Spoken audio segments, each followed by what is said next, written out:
All right, hi everyone. Welcome back to DreamCatchers Weekly Updates. This week on the video, we have Sophia Busaka. We're really excited to be interviewing her this week because she was actually one of our first DreamCatchers chapter presidents after I started the club in Bakersfield, California. And now about 8 years later, if you can believe it, she is a nurse over at Johns Hopkins. So I wanted to interview her to give you all just kind of a good example of someone who's really used DreamCatchers and the experiences that she's had to kind of further her career and also just like make make decisions about what she wants to do with her life, which is super cool.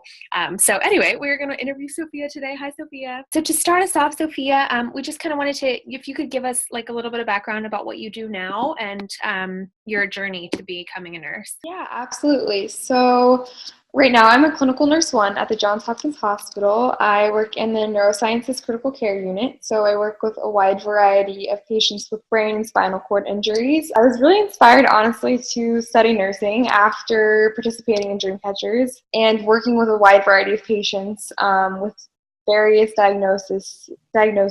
And I sort of discovered that there was more of this element of human touch and listening to someone's story, in addition to, I was personally very curious about the anatomy and the physiology behind the nursing care. So there was this art and science to it, and Dreamcatchers kind of introduced me to this combination of both.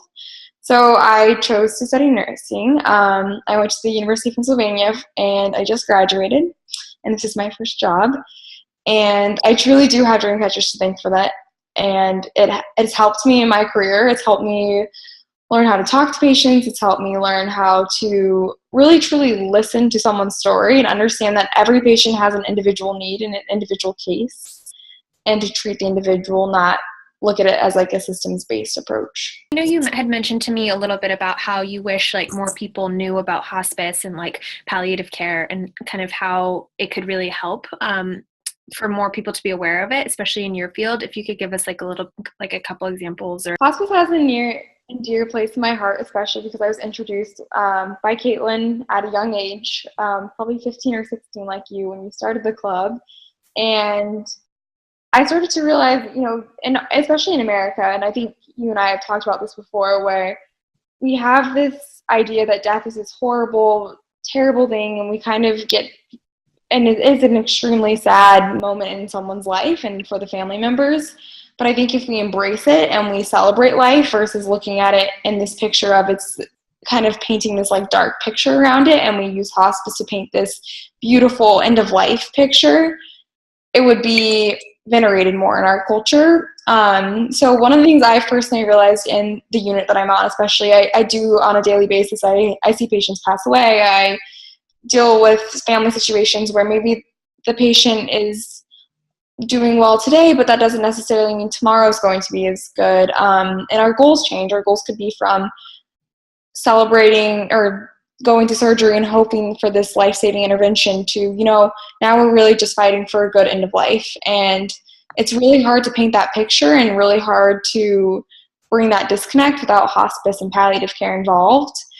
So for me, I found that it's really important to start the conversation early. And I feel like you spoke for what a lot of people in hospice think, and like what we've seen is that just people don't understand hospice and like putting the emphasis on quality of life rather than quantity. Do you have any plans to kind of like continue your work with DreamCatchers or keep being involved in any way?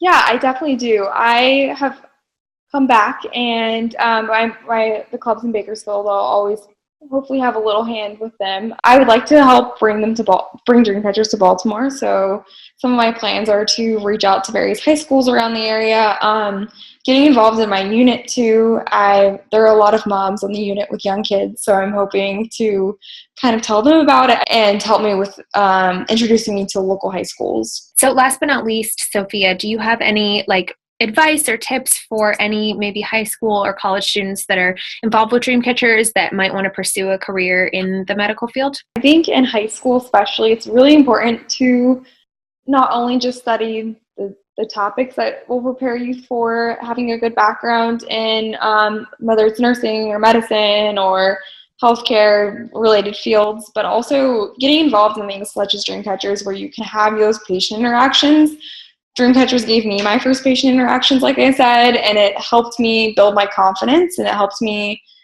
learn how to evaluate someone's situation from various perspectives. Asking the nurses and the doctors and the different people involved in hospice care what their role is. Throw yourself out there, ask questions, because people love to give advice. Well, thank you, Sophia, for being on the weekly update video. It's really great to hear from you. And we are lucky to have you helping us expand and sharing your experiences. Well, thanks for watching, and keep spreading the dream. Bye.